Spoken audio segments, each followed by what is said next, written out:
नमस्कार दोस्तों, speedy GK/NGS में आप सभी का स्वागत है। और प्राचीन भारत का फिर से लुसेंट का ये चौथा वीडियो होगा। तो बिना समय गंवाए शुरू करते हैं दोस्तों। लुसेंट से सभी एग्ज़ाम में प्रश्न पूछे जाएंगे। Bihar police, Bihar SI, RPF, LP, जो भी एग्ज़ाम आने वाला एग्ज़ाम या पूरा बिहार का। बिहार में तभी वैकेंसी बहुत सारा है तो सब में पूछा जाएगा। तो स्टार्ट करते हैं दोस्तों। प्राचीन भारत, मेसोपोटामिया के अभिलेखों में वर्णित किस शब्द का अभिप्राय सिंधु सभ्यता से है? मेलुहा का। मेसोपोटामिया के अभिलेखों में वर्णित किस शब्द का अभिप्राय सिंधु सभ्यता से है? मेलुहा।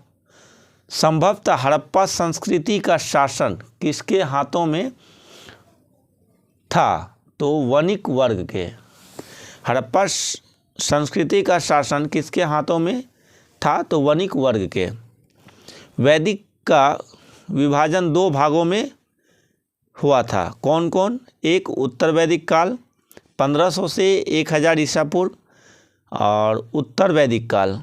एक ऋग वैदिक काल और दूसरा उत्तर वैदिक काल। आर्य सर्वप्रथम कहाँ आकर बसे? पंजाब एवं अफगानिस्तान में। आर्य सर्वप्रथम कहाँ आके बसे? पंजाब एवं अफगानिस्तान में। मैक्स मुलर ने आर्यों का मूल निवास स्थान कहाँ माना था? तो मध्य एशिया में। मैक्स मुलर ने आर्यों का मूल निवास स्थान कहाँ माना? मध्य एशिया में। आर्यों द्वारा निर्मित सभ्यता क्या कहलाई? वैदिक सभ्यता। आर्यों द्वारा निर्मित सभ्यता क्या कहलाई? वैदिक सभ्यता। आर्यों द्वारा विकसित सभ्यता थी ग्रामीण सभ्यता। हड़प्पा एवं मोहनजोदड़ो को एक विस्तृत साम्राज्य की जुड़वा राजधानी किसने कहा? तो पिग्गट ने कहा।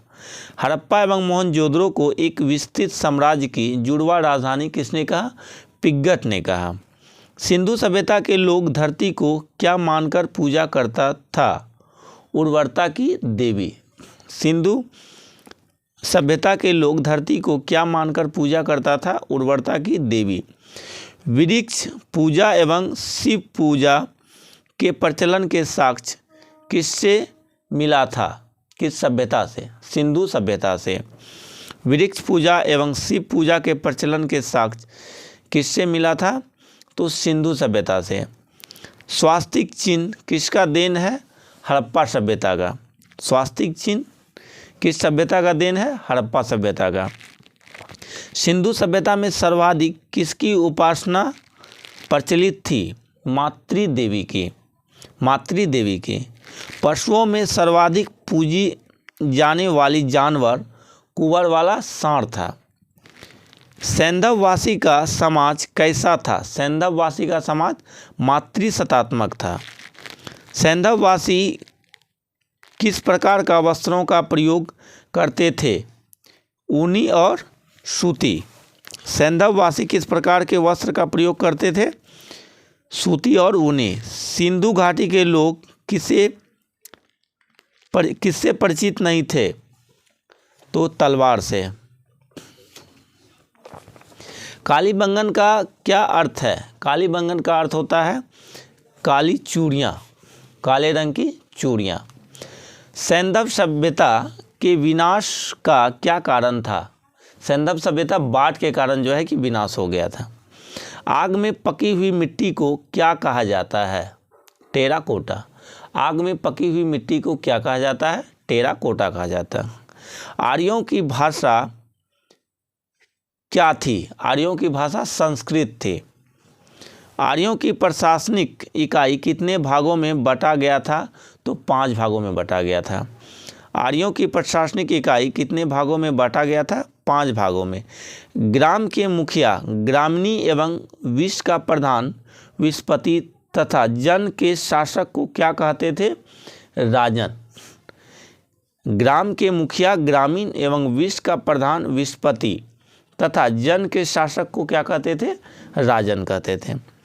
राज्याधिकारियों में सबसे प्रमुख कौन था? पुरोहित एवं सेनानी। राज्याधिकारियों में सबसे प्रमुख कौन था? पुरोहित एवं सेनानी।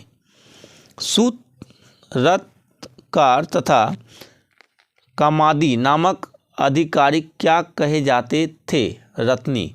सूत, रत्कार तथा कम्बादी नामक अधिकारी क्या कहे जाते थे? रत्नी। रत्नी, इसकी संख्या राजा सहित करीब कितना हुआ करता था? 12। रत्नी, इसकी संख्या राजा सहित कितना हुआ करता था? तो 12 हुआ करता था। दुर्गपति एवं जनता की गतिविधियों को देखने वाले गुप्तचर कौन होते थे? परम स्पष्ट। दुर्गपति एवं जनता की गतिविधियों को देखने वाले गुप्तचर होते थे परम स्पष्ट। गोचर भूमि का अधिकारी कौन होता था? वाजपति। गोचर भूमि का अधिकारी कौन होता था? तो वाजपति होता था। अपराधियों को पकड़ने का कार्य कौन करता था? उग्र। अपराधियों को पकड़ने का कार्य कौन करता था? उग्र। किस वेद में किसी तरह के न्यायिक का उल्लेख नहीं है? ऋग्वेद में। किस वेद में किसी तरह के न्यायाधिकारी का उल्लेख नहीं है? ऋग्वेद में। राजा को सलाह देने वाली संस्था थी कौन? सभा एवं समिति। राजा को सलाह देने वाली संस्था कौन था? सभा एवं समिति। समिति सामान्य जनता का प्रतिनिधित्व करती थी। इसके अध्यक्ष को क्या कहा जाता था? ईशान। समिति सामान्य जनता का प्रतिनिधित्व करती थी। इसके अध्यक्ष को क्या कहा जाता था? ईशान। युद्ध में कबीले का नेतृत्व कौन करता था? राजा। युद्ध में कबीले का नेतृत्व कौन करता था? तो राजा करता था। युद्ध के लिए गविष्ठी शब्द का प्रयोग किया गया, जिसका अर्थ क्या होता था? गायों की खोज। युद्ध के लिए गविष्ठी शब्द का प्रयोग किया गया, जिसका अर्थ क्या होता था? गायों की खोज। दशराग युद्ध का उल्लेख ऋग्वेद के कितवें मंडल में है? 7वें मंडल में है। यह युद्ध किस नदी के किनारे लड़ा गया था? पुरुषनी नदी। दशराज युद्ध का उल्लेख ऋग्वेद के 7वें मंडल में है और दशराज युद्ध किस नदी के किनारे लड़ा गया था? पुरुषनी नदी।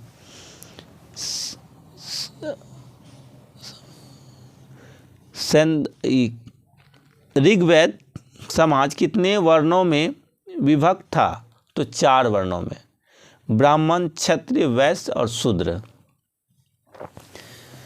ऋग्वेद के कितने मंडल में पुरुष सूक्त में चतुर्थ वर्ण का उल्लेख मिलता है? तो 10वें मंडल में। आर्यों का समाज कैसा था? तो पितृ प्रधान था। आर्यों का समाज, इसमें पिता का ज़्यादा ही किया जाता था, महत्व दिया जाता था, पितृ प्रधान था। समाज की सबसे छोटी इकाई परिवार या कुल थी, जिसका मुखिया पिता होता था। जिसे मुखिया पिता होते थे उसको क्या कहते थे? कुलप। बाल विवाह एवं पर्दा प्रथा का प्रचलन था? नहीं, वैदिक सभ्यता में नहीं था। बाल विवाह एवं पर्दा प्रथा का प्रचलन नहीं था।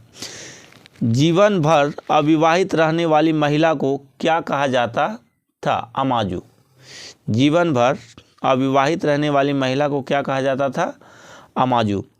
आर्यों का मुख्य पेय पदार्थ क्या था? सोमरस। आर्यों का मुख्य पेय पदार्थ सोमरस। आर्य मुख्यतः कितने प्रकार के स्रोतों का उपयोग करते थे? तो 3 प्रकार के।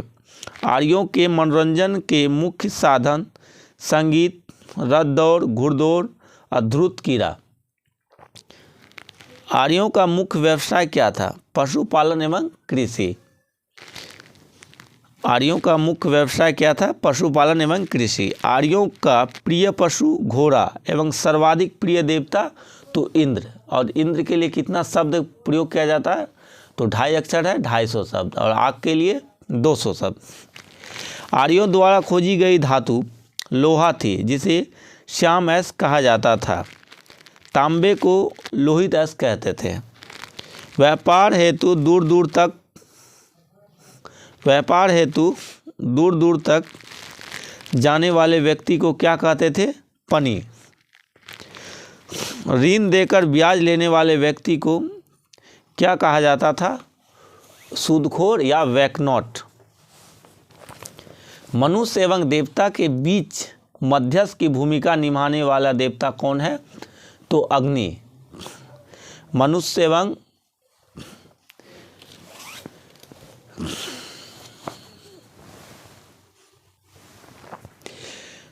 ऋग्वेद में सभी नदियों में सबसे पवित्र नदी किसे मानी जाती है? सरस्वती। ऋग्वेद में गंगा नदी का उल्लेख 1 बार, यमुना नदी का उल्लेख 3 बार और सर्वाधिक बार किस नदी का उल्लेख है? तो सिंधु नदी का है। वैसे लाइट चले गया है दोस्तों, तो 10 क्वेश्चन बचा है, उसको हम करवा देते हैं। मोबाइल जला के करवा रहे हैं। उत्तर वैदिक काल में राजा के राज्याभिषेक के समय कौन सा अनुष्ठान किया जाता था? राजस्व यज्ञ। उत्तर वैदिक काल में हल को सिरा और हल रेखा को क्या कहा जाता था? हल को सिरा और हल रेखा को सीता कहा जाता था। उत्तर वैदिक काल में मुद्रा की इकाइयाँ क्या थी? निक्स और शतमान। उत्तर वैदिक काल में मुद्रा की इकाइयाँ क्या थी? निष्क और शतमान। सबसे प्राचीन दर्शन कौन है? सांख्य दर्शन। सत्यमेव जयते कहाँ से लिया गया है? मुंडकोपनिषद से। इसके लेखक आनंद मठ से लिया गया था। गायत्री मंत्र किस वेद से लिया गया है? ऋग्वेद से। आनंद मठ के लेखक बंकिम चंद्र चटर्जी। उत्तर वैदिक काल में किस नगर में प्रथम बार पक्की ईंटों का प्रयोग किया गया है? कौशाम्बी में। उत्तर वैदिक काल में किस नगर में प्रथम बार पक्की ईंटों का प्रयोग किया गया है? कौशाम्बी में। महाकाव्य 2 हैं, कौन कौन? महाभारत और रामायण। महाभारत का पुराना नाम जय संहिता। गोत्र नामक संस्थान का जन्म किस काल में हुआ था? उत्तर वैदिक काल में। गोत्र नामक संस्थान का जन्म किस काल में हुआ था? उत्तर वैदिक काल में। वेदांत दर्शन के मौलिक ग्रंथ ब्रह्मसूत्र या वेदांत सूत्र की रचना किसने की थी? बदरायन। बुद्ध के जन्म के पूर्व 6ठी शताब्दी ईसा पूर्व में भारतवर्ष को कितने जनपदों में बांटा गया था? 16 जनपदों में। इसकी जानकारी हमें किससे मिलती है?